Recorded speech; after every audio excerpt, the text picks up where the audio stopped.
Portworx Data Services customers can select the MongoDB Enterprise option from the menu of self-service databases offered in the catalog. After selecting MongoDB Enterprise, users can select the version of MongoDB they'd like to deploy, and then we'll supply the deployment a name. In the Target field, you'll select which Kubernetes cluster you'd like to deploy on.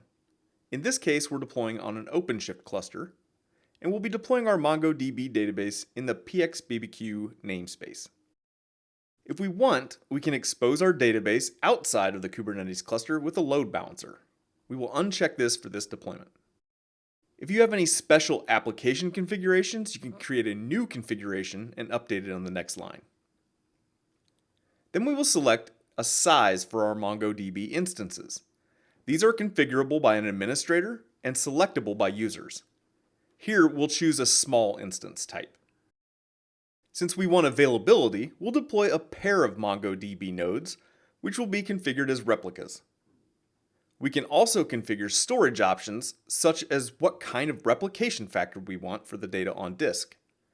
For our proposed dataset, we'll choose our Mongo storage option, which has a replication factor of 2, meaning 2 copies of the data will be written to disk on different Kubernetes nodes.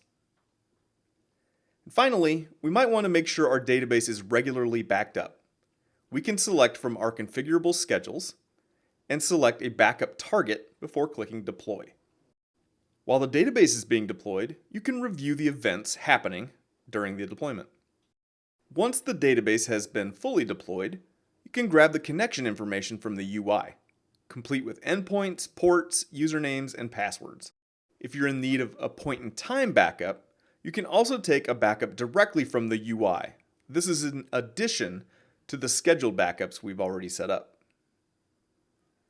If we want to look at the Kubernetes cluster through the command line, you can see we've got MongoDB nodes and Kubernetes services where we can access this in our cluster.